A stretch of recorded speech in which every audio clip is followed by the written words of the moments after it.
Assalamualaikum warahmatullahi wabarakatuh. Salam ilmu yang barokah, panjang umur yang barokah, sehat yang barokah, dan rejeki yang barokah. Ketika Nabi Muhammad Shallallahu Alaihi Wasallam menawarkan bangkai anak kambing kepada para sahabat, mereka pun menolak. Lantas Nabi mensabdakan bahwa, seperti inilah hakikat dunia di sisi Allah Subhanahu wa Ta'ala. Dalam penjelasannya, Kiai Haji Abdul Qoyum Mansur mengutip kitab karya Said Muhammad bin Alawi Al-Maliki, bahwa maksud Nabi adalah mencontohkan dengan percontohan dohir, kemudian menarik dan mengajak pemikiran untuk memahami hakikat. Dalam ceramahnya, Kiai Haji Abdul Qoyum Mansur mengajak memahami beberapa persoalan yang bermakna sama, yaitu memaham hakikat yang berangkat dari lahiriah sebuah masalah, untuk menemukan realitas hakiki yang sesuai dengan keinginan Allah Subhanahu wa Ta'ala, agar lebih bisa memahami.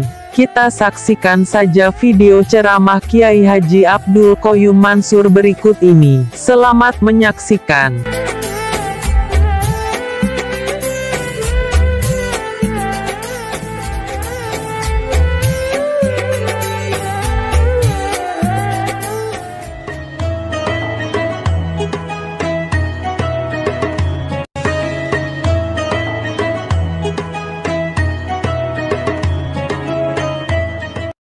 Assalamualaikum warahmatullahi wabarakatuh.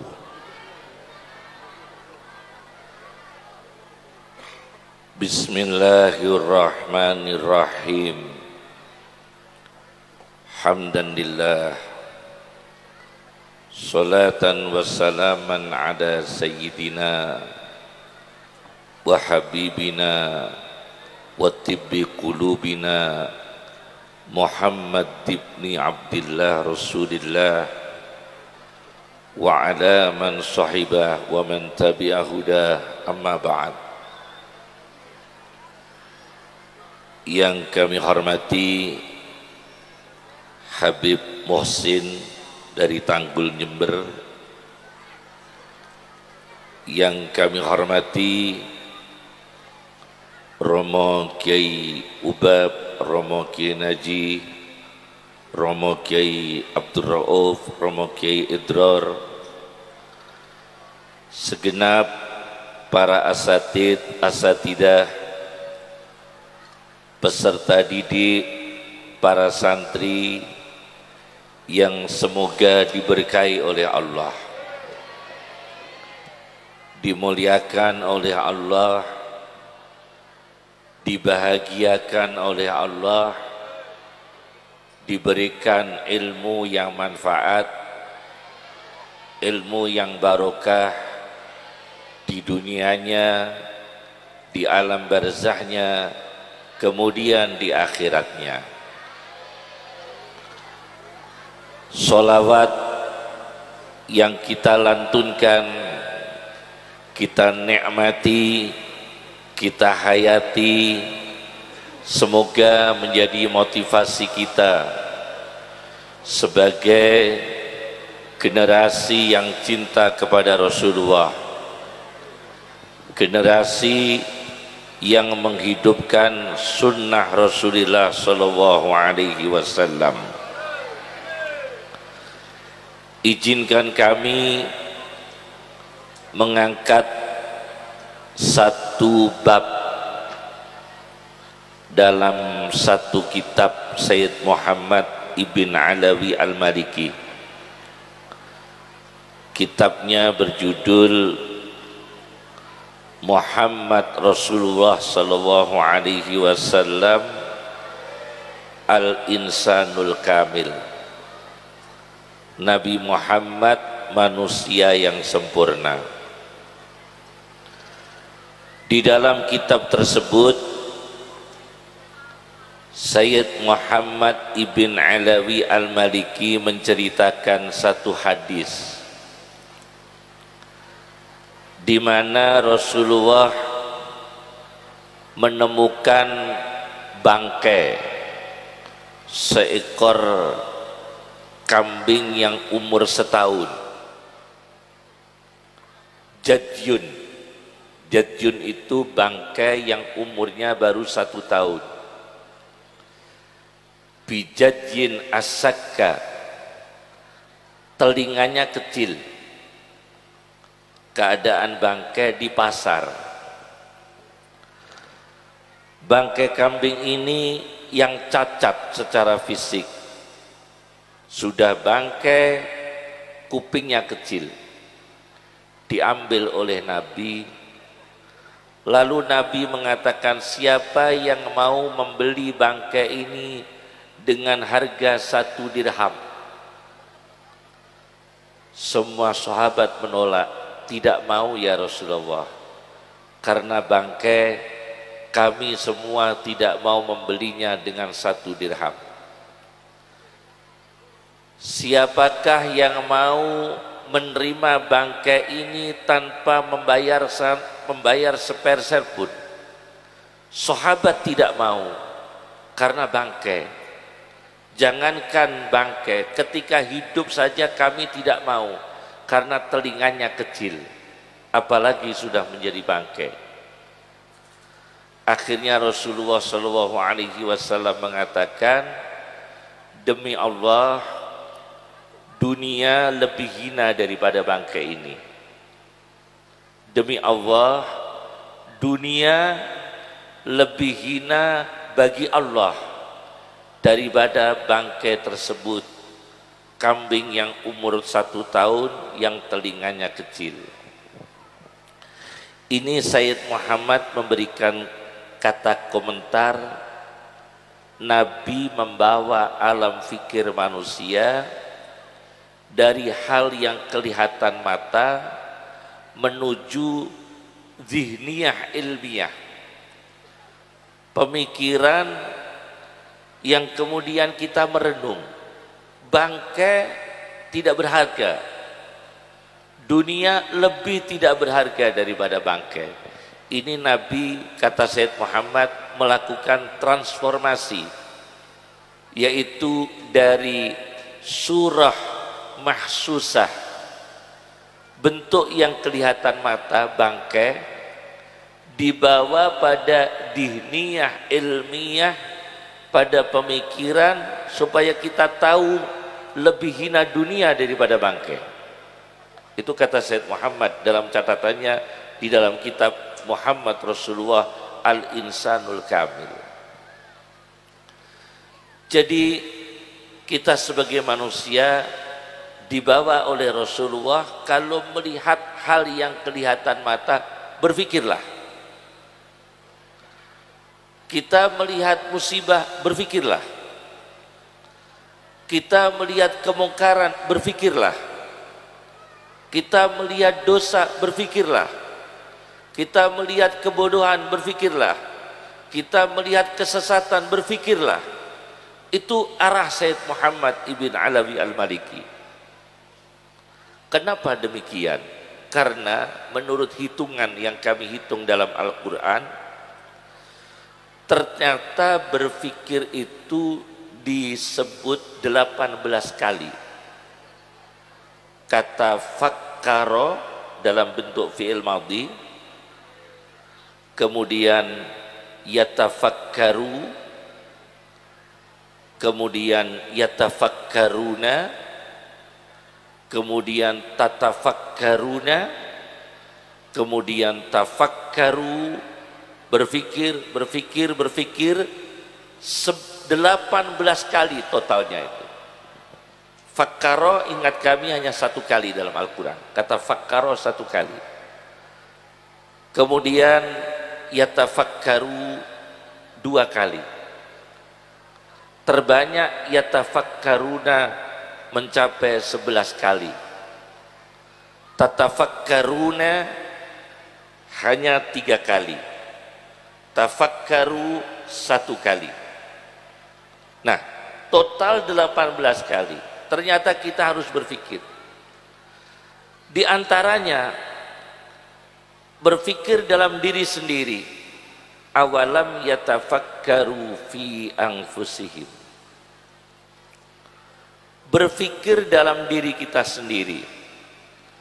Ini tanggal berapa? 28, iya. Bertepatan hari Sumpah Pemuda. Kebetulan auden yang datang ini rata-rata anak muda. Kita ini sebagai pemuda,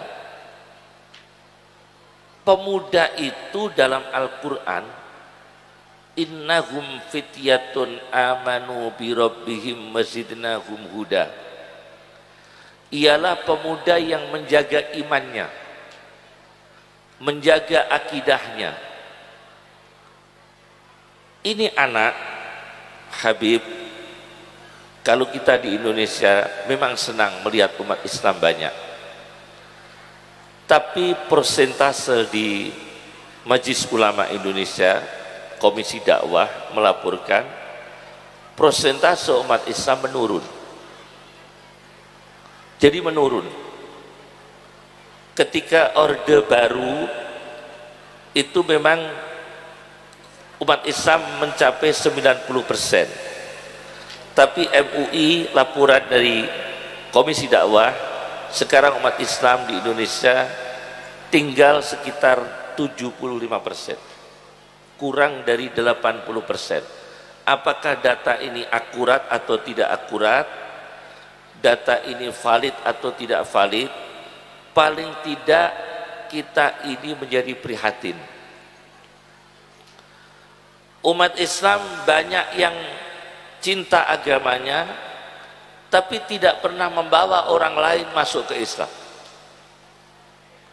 Kemudian tidak diwaspadai umat Islam keluar dari Islam. Pemurtatan besar-besaran, akidah rusak. Pemuda-pemuda ini tren, sekarang tren pakai baju yang baju itu metal misalnya, metal. Ini anak tidak tahu kalau baju metal ini merusak iman dia, merusak akidahnya, merusak psikologinya, tidak tahu. Kemudian apa yang masuk dalam gizi manusia, gizi yang masuk dalam tubuh manusia, khususnya anak muda, itu tidak gizi yang membentuk akhlak yang baik. Karena apa? Wahudiya bil haram. Gizi yang masuk gizi haram. Jadi kita ini prihatin. Orang Islam, baik itu benar atau tidak, tinggal 75%. Kalau di Blora itu ada musola namanya fi dinillahi afwajan. Di Blora itu ada musola namanya fi dinillahi afwajan. Masuk di dalam agama Allah berbondong-bondong.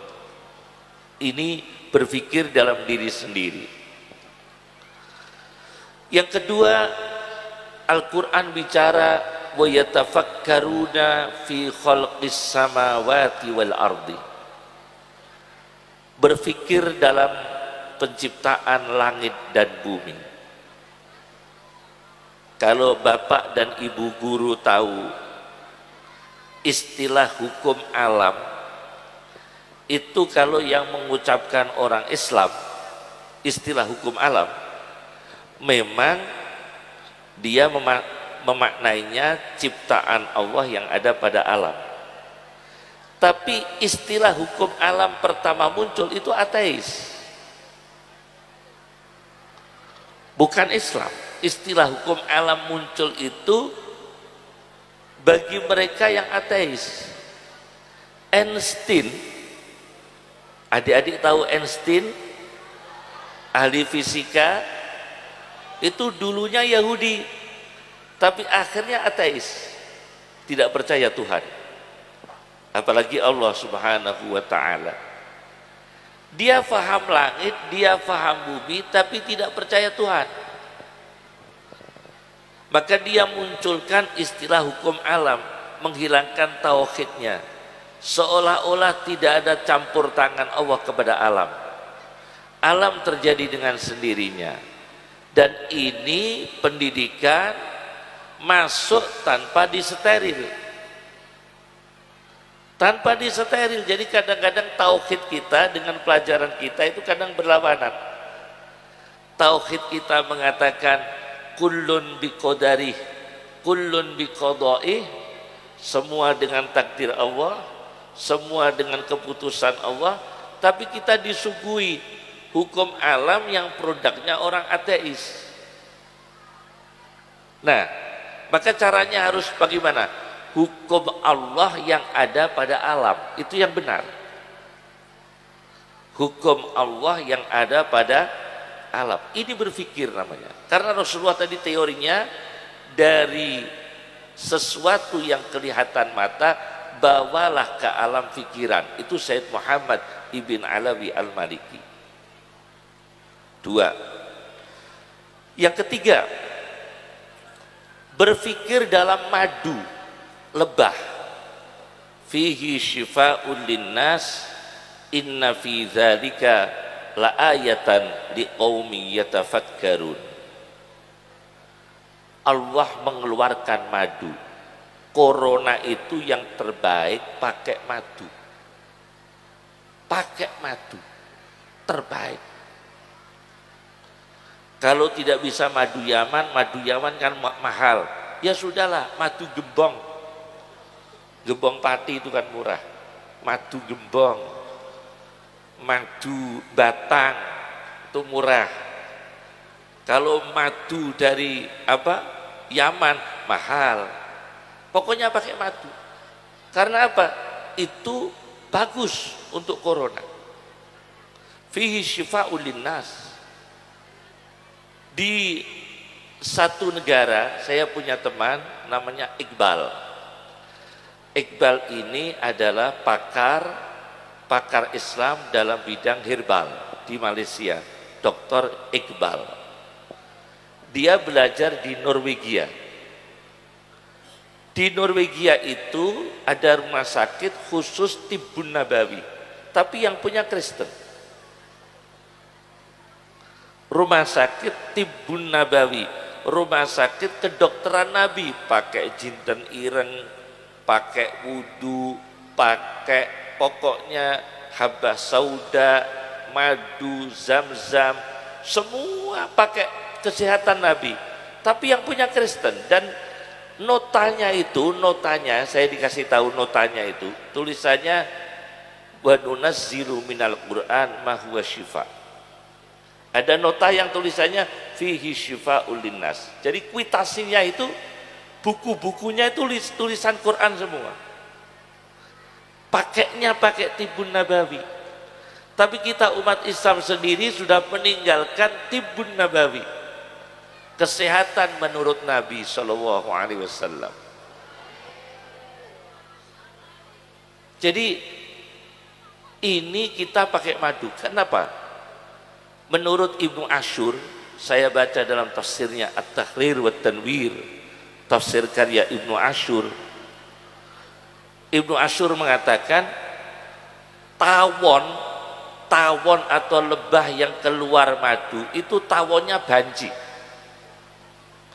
Tidak jantan, tidak betina. Itu temuan yang terakhir. Jadi menurut para ilmuwan, tawon atau lebah yang keluar air madunya, memproduksi madu, itu khunsa, hermafroditis istilah biologinya. Hermafroditis itu adalah banci. Jadi banci jangan LGBT, tapi banci itu beribadah. Orang yang sudah ditakdirkan Allah menjadi banci, jadilah seperti madu, tawon. Tawon banci itu yang mengeluarkan madu, betina tidak punya madu. Tawon betina tidak punya madu, tawon jantan tidak punya madu. Yang punya madu itu tawon banci, yang punya dua alat kelamin, jantan dan betina. Itu khunsa. Maka kalau ditakdirkan Allah menjadi banci, jangan kemudian LGBT, tapi hidup pada ibadah Allah, produktif. hidup pada sunnah Rasulullah, produktif meskipun banci. Memang ditakdirkan Allah begitu, tetapi hiduplah di sunnah Nabi supaya mengeluarkan madu, mengeluarkan manfaat. Nah sekarang enggak, orang banci malah diberikan pujian, orang LGBT malah diberikan pujian.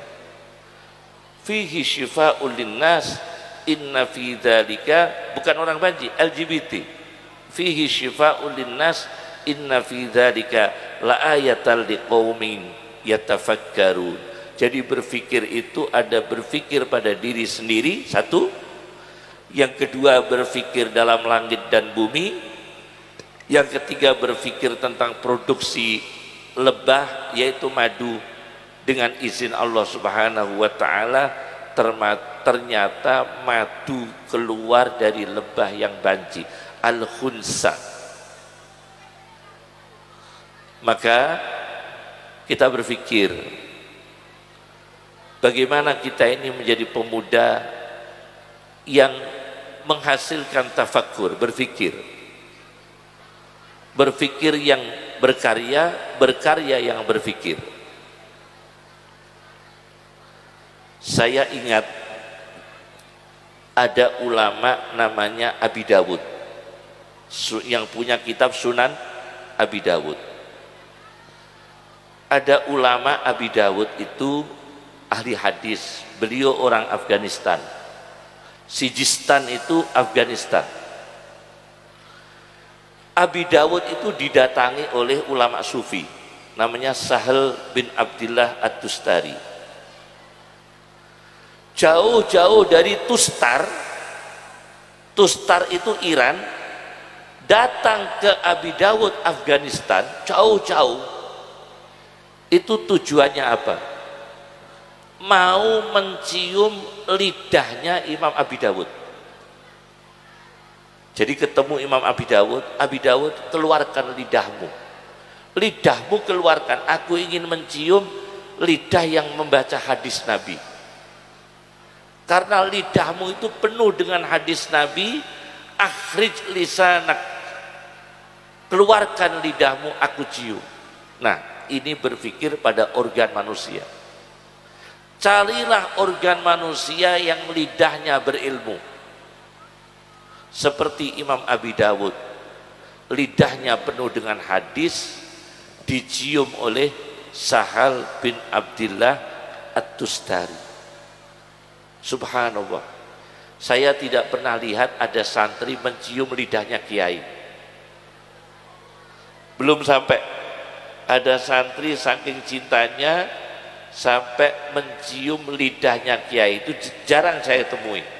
Yang ada santri sekarang maklari kiai, ada santri maklari kiai. Tapi kalau santri mencium lidahnya kiai hampir tidak ada. Ternyata dulu mencium lidahnya kiai. Itu pemuda, ulama yang berpikir tentang lidah yang manfaat, lidah yang berilmu, lidah yang membaca hadis, lidah yang membaca Al-Quran. Itu pemuda-pemuda yang kita giring sekarang. Kemudian kita kembali lagi pada berpikir tentang obat. Memang isu corona ini kompleks sekali, Beb. Kita tidak bisa berpikir objektif, tidak bisa. Karena isu corona itu sangat-sangat sensitif. Yang baru sekarang ini di dunia, pro kontra. Jangankan orang bodoh, ilmuwan saja pro kontra. Ilmuwan. Istri kami itu dokter.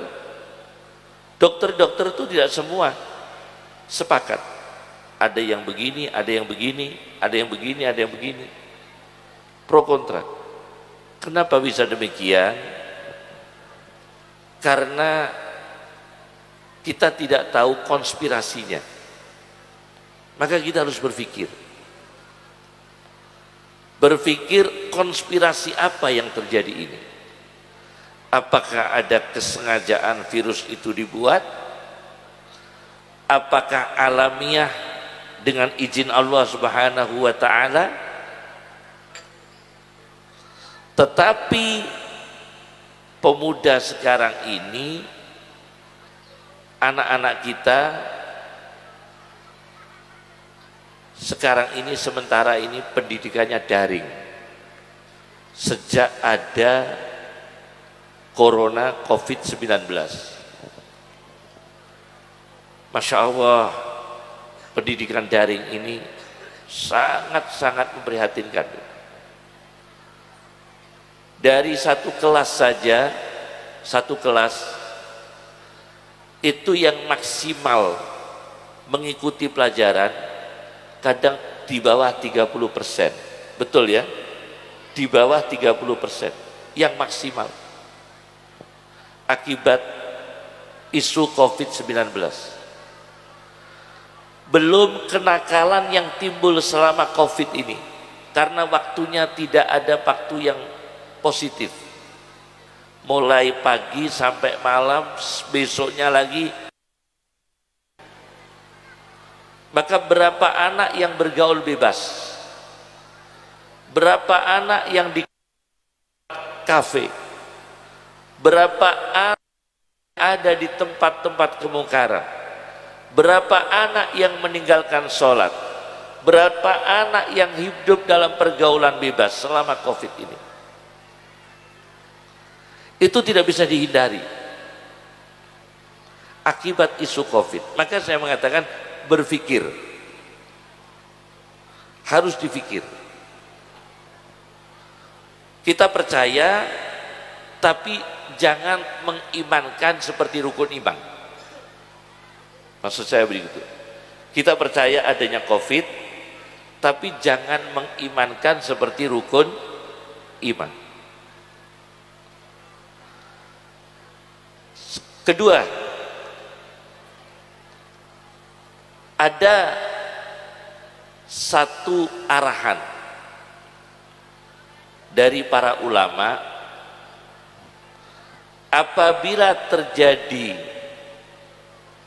pemuda-pemuda itu jauh dari pendidikan, itu kita mengambil resiko yang terkecil. Tidak berilmu ibadah lebih baik. Memang ibadah berilmu, tapi kalau bagi mereka yang selama ini tidak di pondok, tidak di sekolahan, Masya Allah, mereka ini gersang ilmu, tapi jangan sampai gersang ibadah. Gersang ilmu tapi jangan sampai gersang ibadah.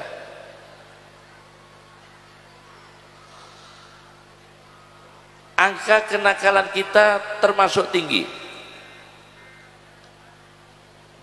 Pornografi itu memang buatan Yahudi, betul, buatan Yahudi.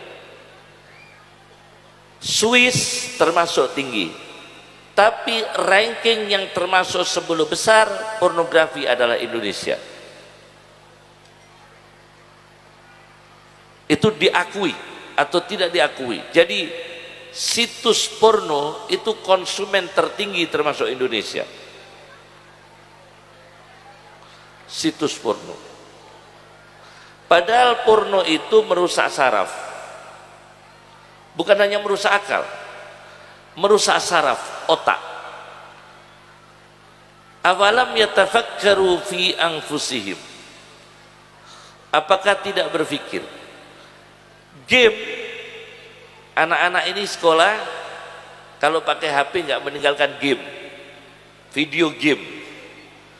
Video game itu sangat-sangat berbahaya pada jantung. Berbahaya pada jantung dan berbahaya pada otak manusia. Awalam yatafakkaru fi anfusihim. Merusak pada jantung, merusak pada otak manusia. Awalam yatafakkaru fi anfusihim. Berpikirlah ulang. Maka kata Rasulullah dalam kitab Ihya Ulumuddin, meskipun hadisnya dhaif, aksaru ahlil jannah al-bulhu. Kebanyakan penghuni surga itu tidak pengalaman. Al-bulhu itu dalam kamus ayat jamak dari kata ablah, man la khubratalah, orang yang tidak punya pengalaman. Jadi besok di surga kebanyakan orang ahli surga itu tidak punya pengalaman. HP-nya jadul, itu penghuni surga. Tidak pengalaman, tidak bisa lihat situs-situs komputer yang aneh-aneh, tidak pernah ke tempat diskotik, tidak pernah di kolam renang, tidak pernah di tempat-tempat maksiat, tidak pernah piknik di Bali, tidak pernah piknik di Hollywood, tidak pernah piknik di Hong Kong. Orang yang nggak pengalaman itu rata-rata penghuni surga. Itu kata Imam Ghazali dalam kitab Ihya Ulumuddin, meskipun hadisnya dhaif itu. Aksaru ahlil jannah al-bulhu. Jadi sebaiknya anak-anak kita ini bentuklah tidak pengalaman. Sebaiknya tidak pengalaman itu ada baiknya. Pada akhir zaman orang lebih baik tidak pengalaman dalam hal tertentu. Memang pengalaman dalam hal yang baik boleh, pengalaman teknis baik, tetapi pengalaman duniawi, kembali pada Rasulullah mengambil bangkai kambing tadi, ini kambing lebih hina dunianya daripada kambing yang bangkai.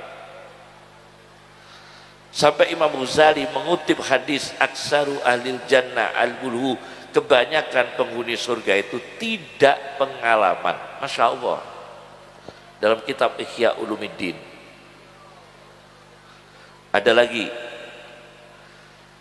yang pertama tadi organ lidah. Imam Abi Dawud lidahnya dicium oleh Sahal bin Abdillah At-Tustari. Kemudian telapak kaki. Yunus bin Ubaid, ada kitab namanya At-Taqwa, kitab berjudul At-Taqwa 2 jilid, karya Dr. Adib Soleh. Ada ulama tabi'in Yunus bin Ubaid itu ketika beliau menjelang wafat melihat kakinya. Yunus bin Ubaid itu tabi'in, sebelum wafat dia melihat kakinya, telapak kakinya, kemudian menangis. Yunus bin Ubaid menangis melihat telapak kakinya sendiri. Apa yang menyebabkan beliau menangis? Beliau menangis, ya Allah, kenapa telapak kaki kami tidak pernah berdebu, tidak pernah kangelan, tidak pernah kotor, berdebu di jalan Allah, berdebu mengaji, berdebu perang fisabilillah. Kenapa telapak kaki kami tidak pernah berdebu di jalan Allah? Itu Yunus bin Ubaid menangis. Jadi pemuda-pemuda ini disetting bagaimana lidahnya membaca ilmu seperti Abi Dawud. Yang kedua, bagaimana telapak kakinya ini berdebu di jalan Allah, berdebu untuk jamaah. Besok ini tanggal 9 kami diundang di Unisula untuk menata bagaimana menata kampus dengan konsep jamaah, menata akademik dalam konsep jamaah. Jadi jamaah itu melahirkan tata cara akademis yang baik.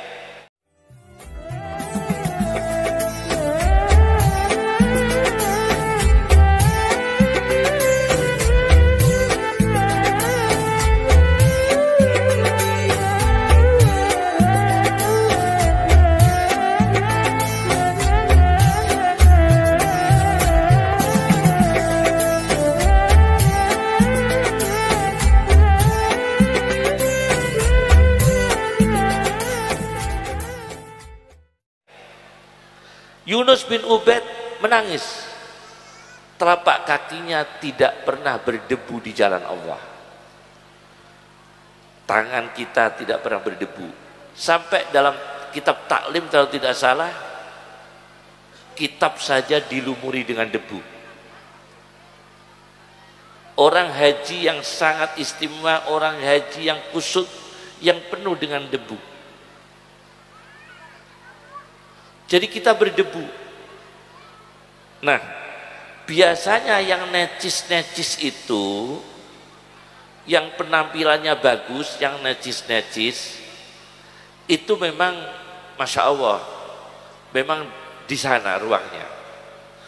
Tapi kalau untuk hal-hal yang keagamaan, itu penuh dengan debu.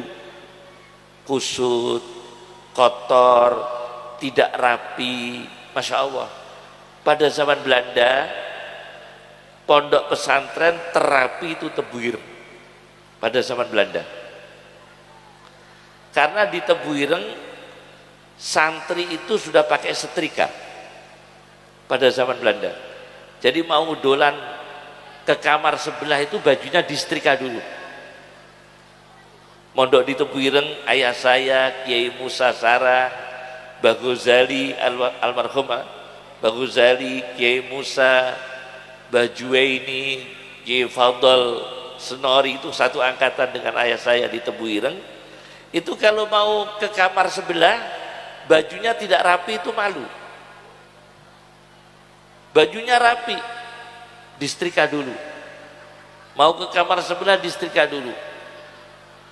Dan menunya sudah istimewa di Tebu Ireng itu.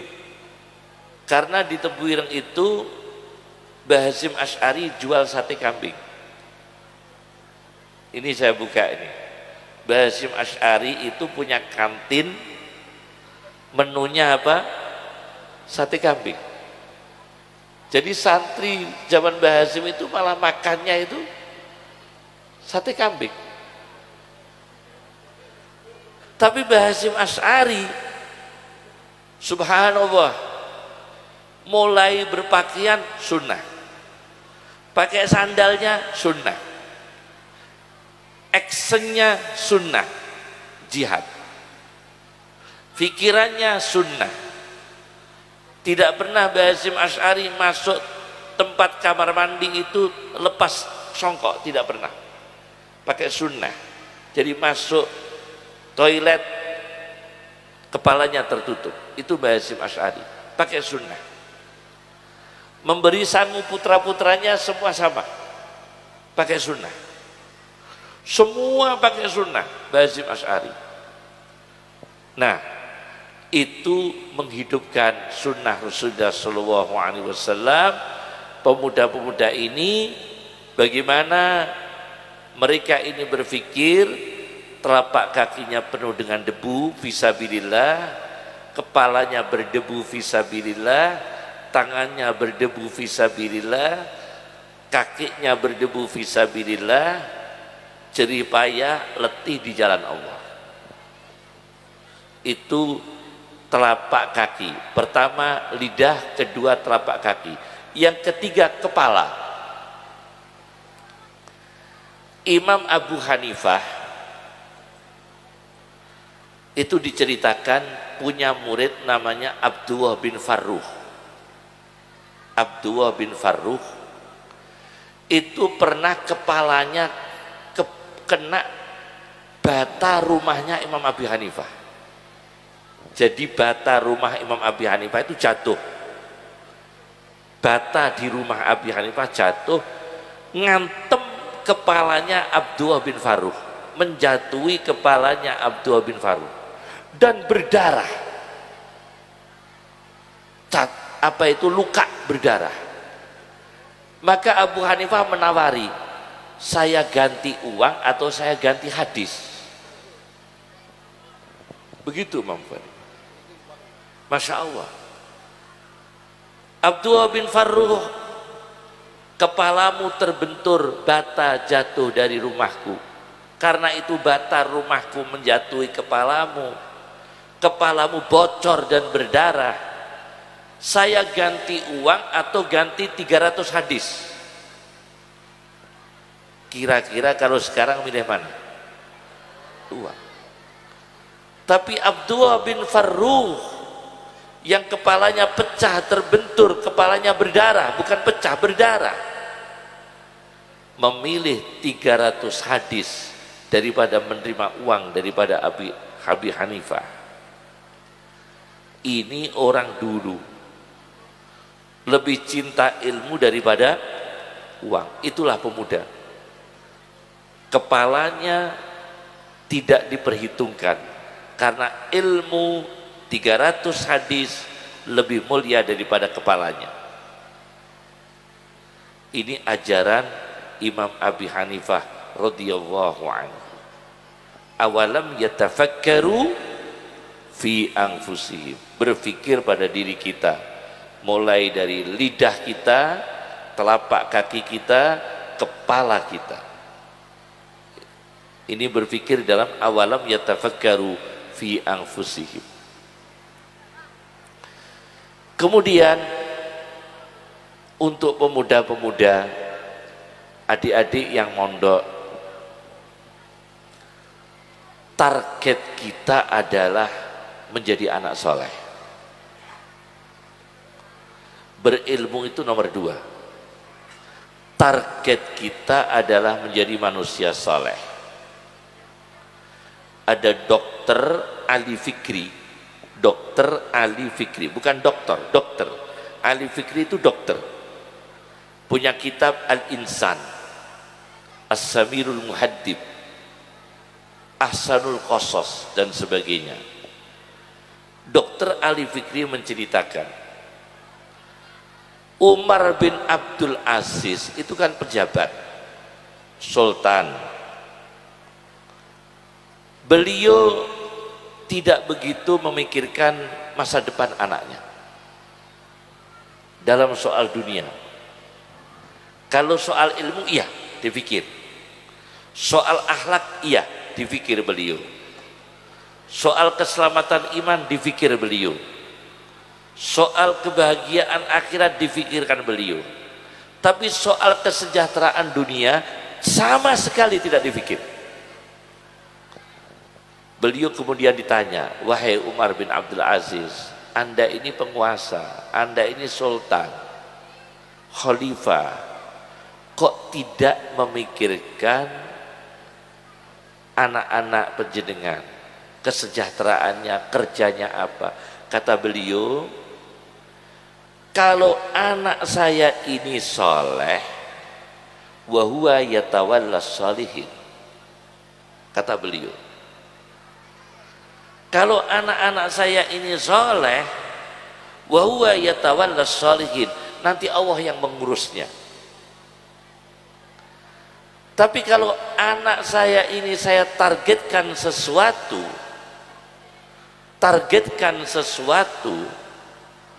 maka sekarang ini kecenderungannya kan aneh. Saya punya beberapa, seperti saya sekarang ini pakar bedah saraf terhebat se-Asia Tenggara. Itu kan Abdul Hafid Bajamal, profesor di Surabaya. Itu profesor Dr. Abdul Hafid Bajamal. Itu pakar bedah saraf. Anaknya mondok di Habib Umar Tarib. Lu aneh kan? Tafaqquh fiddin. Malah tafaqquh fiddin juga aneh. Saya pernah didatangi di Hotel Crown, waktu itu saya ada acara di Mabes TNI kalau tidak salah, atau di mana? Iya, di Depok. Saya didatangi oleh seorang wakil direktur rumah sakit Yarsi. Wakil direktur rumah sakit Yarsi. Itu dia ahli tentang dalam masalah meneliti halal haram. Dia itu berpikir bagaimana anaknya itu ngaji. Lu aneh kan? Jadi orang yang pendidikan umum sekarang terbalik. Marwah Daud, Bu Marwah Daud, petinggi Golkar waktu itu, cucunya atau anaknya itu mondok di Banyuwangi, mondok di pondok pesantren yang sangat di pedalaman. Mondok di pedalaman sekali. Sangat pelosok sekali. Kata beliau, kalau untuk bisa bahasa Inggris tidak usah saya pondokkan, di Jakarta bisa. Untuk tahu pengetahuan umum di Jakarta bisa. Tapi saya ingin anak saya soleh, ini nyetaknya nggak semua tempat.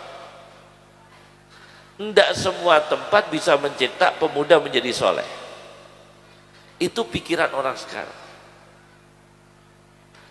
Syekh Nabil Al-Ghamri, muridnya Syed Muhammad Ibn Alawi Al-Maliki Al-Mu'ammar, Ammar Huwah, itu kan ahli kimia.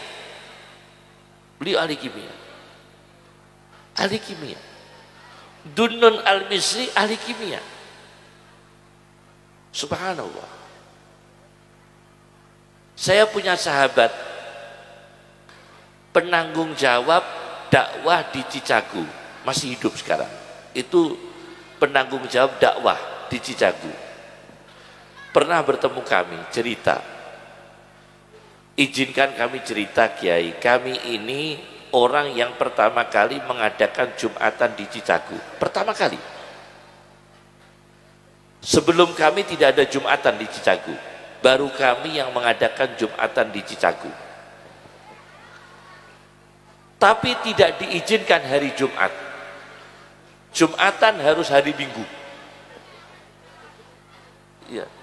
Tidak diizinkan hari Jumat karena Amerika Serikat boleh Jumatan tapi hari Minggu. Karena Minggu itu libur kerja. Terpaksa Kiai, kami mengadakan Jumatan hari Minggu.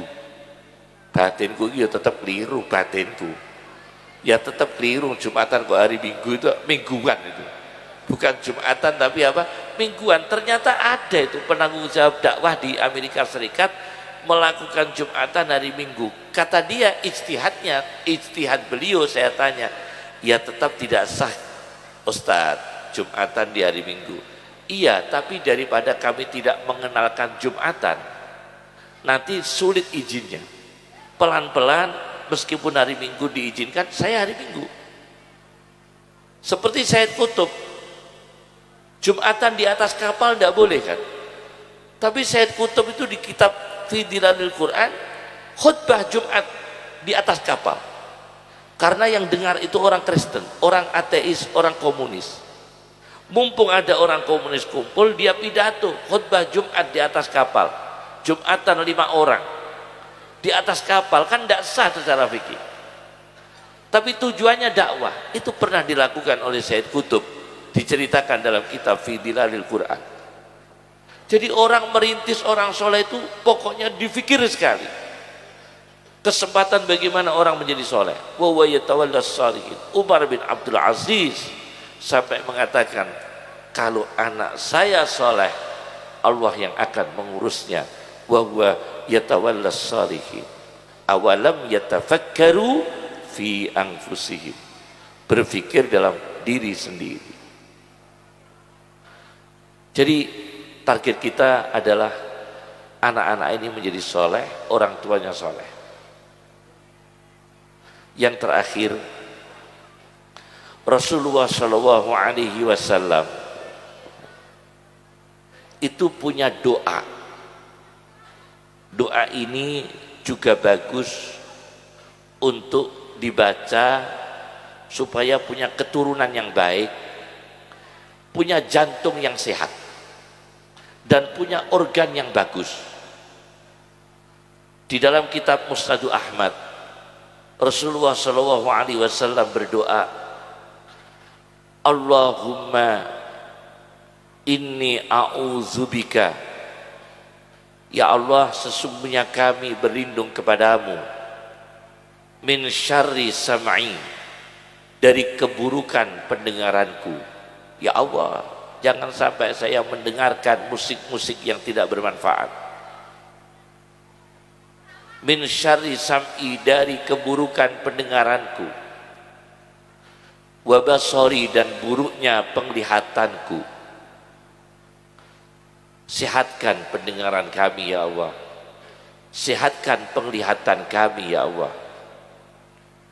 Allahumma inni a'udzubika min syarri sam'i wa basari wa qalbi, dan hatiku, dari keburukan hatiku, dari keburukan jantungku, wa mani, dan spermaku. Sampai begitu Rasulullah, dari buruknya spermaku, jangan sampai menjadi wujud manusia yang tidak engkau ridhoi ya Allah. Sampai begitu Rasulullah tentang anfusihim. Sampai Rasulullah berdoa, Allahumma inni a'udzubika, ya Allah sesungguhnya aku berlindung kepadamu, min syarri sam'i, dari keburukan pendengaranku, wa basari, dan keburukan penglihatanku, wa qalbi, dan keburukan hatiku, wa mani, dan keburukan spermaku. Sampai dipikir keburukan sperma. Jadi Islam memikirkan, jangan main-main masalah sperma itu. Kawin sesama jenis itu jelas tidak boleh. Ini yang mau dilegalkan itu di negara-negara barat, sudah dilegalkan. Kalau di negara barat itu memang istri bersuami lebih dari satu. Ini tadi kalau langsung ke Indonesia, subhanallah, karena Indonesia menjadi barometer tadbikul penerapan Islam itu, tarbikus syariah itu Indonesia menjadi contoh tadbik. Jadi memang negaranya belum negara yang bersyariat Islam, tapi tadbiknya itu sudah banyak menerapkan syariat Islam. Tadbik penerapannya, alhamdulillah masih banyak cara-cara Islam dijaga, tapi dalam koridor, dalam lampu merah Indonesia ini. Karena apa? Masuk juga banyak, bahaya-bahaya yang masuk juga banyak. Liberalnya juga menyesatkan, komunisnya juga menyesatkan, ateisnya juga menyesatkan, lebih-lebih permisif, ibahiyah, permisif, ibahiyah, menghalalkan segala cara. Itu juga berbahaya masuk di Indonesia, dan korbannya adalah anak-anak, korbannya adalah para santri. Dulu itu kasus narkoba itu hanya di perkotaan, sekarang di desa. Bukan di perkotaan, di desa. Dulu itu kriminologi, orang belajar kriminologi, ilmu tentang kriminologi. Abdul Qadir Audah itu mengarang kitab khusus tentang hukum kriminologi, namanya At-Tasyi'ul Jinai, 2 jilid. Tentang kriminologi itu dulu korban maupun pelaku kota, sekarang enggak, di desa. Sekarang di desa. Kenapa demikian? Karena pengaruh-pengaruh seperti itu, pengaruh akidah yang tidak terjaga. Maka anak-anak ini tidak tahu, kadang tidak tahu ini Yahudi, ini komunis, ini apa, tidak tahu mereka. Mereka tidak tahu, jadi tidak punya syuuri, tidak punya rasa. Nalurinya ada aktif, pikirannya enggak aktif. Wahum la yash'urun. Kalau dicetak menjadi ulama sulit, karena Allah telah membatasi, manusia tidak bisa dicetak jadi ulama semua, bahkan lebih banyak tidak bisa dicetak ulama. Walakinna aksaron nasi la ya'lamun. Kebanyakan manusia tidak bisa dicetak ulama. Walakinna aksaron nasi la ya'lamun. Kebanyakan manusia tidak bisa dicetak menjadi ulama, tapi jadilah orang yang saleh. Seperti tadi, soleh di jalan Allah. Awalam yatafakkaru fi anfusihim, berpikir tentang langit dan bumi sesuai dengan syariat Allah. Alhamdulillah, ilmuwan Islam sudah banyak. Seperti kalau mohon kami izinkan, seperti guru-guru yang mempelajari, yang mengajarkan ilmu pengetahuan alam, bisa lihat buku 2 jilid hasil seminar di Nurtanio. Jadi di situ ada 2 jilid bagi guru yang mengajar pengetahuan ilmu alam supaya tahu hubungannya Al-Quran dengan ilmu alam. Itu yang dikumpulkan dari hasil seminar di Nur Tadio. Itu banyak di situ. Al-Quran bagaimana meluruskan pemikiran itu supaya tahu, paling tidak berusaha untuk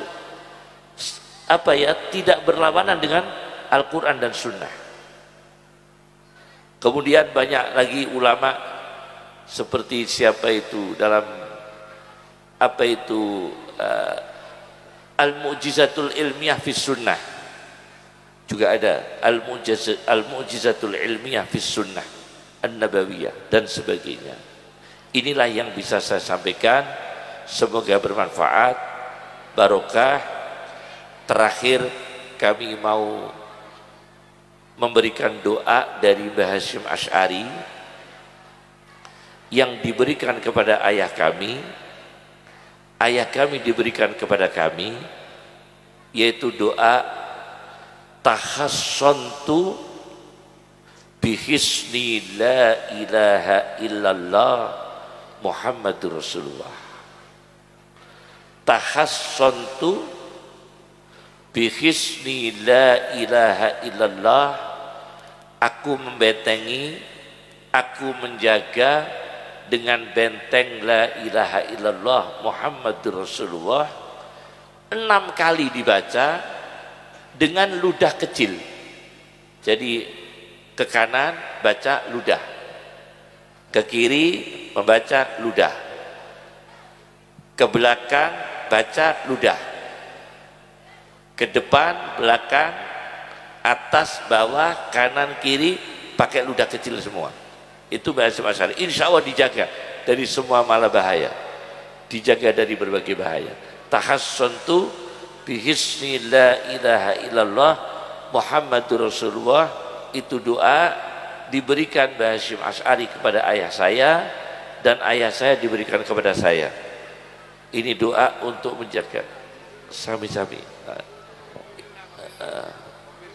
Itu ijazah dari Mbah Hasyim Asy'ari untuk menjaga supaya kita ini terjaga, diri kita, iman kita, tauhid kita, kesehatan kita, keselamatan akhlak kita, keselamatan harta kita, keselamatan rezeki kita.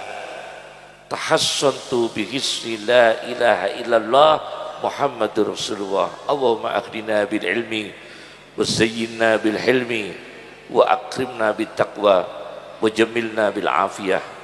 Allahumma ja'alna min ahlil haq alladina tulabul haq minkal haq ya haq wa bil haqqi anzalnahu wa bil haqqi nazal. Allahumma kun lana wa la takun alaina biyadikal khair innaka ala kulli syai'in qadir. Akhrijna minad dhulumati ilan nur, akhrijna minad dhulumati ilan nur, akhrijna minad dhulumati ilan nur. Subhanaka Allahumma wa bihamdika asyhadu an la ilaha illa anta nastaghfiruka wa natubu ilaik. Wa akhiru da'wana anil hamdulillahi rabbil alamin.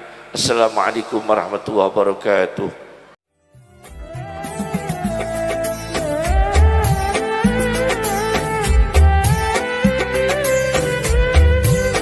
Terima kasih sudah menonton. Semoga kita senantiasa lebih bisa berhati-hati dalam mengarungi hidup dan kehidupan, sehingga perilaku kita seirama dengan kehendak Allah Subhanahu wa Ta'ala. Amin ya robbal alamin wa ya mujibas sailin. Dengan menonton pengajian Kiai Haji Abdul Qoyum Mansur, dan sebab barokah kealiman beliau, semoga kita mendapat ilmu yang bermanfaat dan barokah dunia, dan juga barokah di akhirat. Amin ya robbal alamin. Sekali lagi kami ucapkan terima kasih. Akhir kata, ihdinas sirotol mustaqim, wal afu minkum. Wassalamualaikum warahmatullahi wabarakatuh.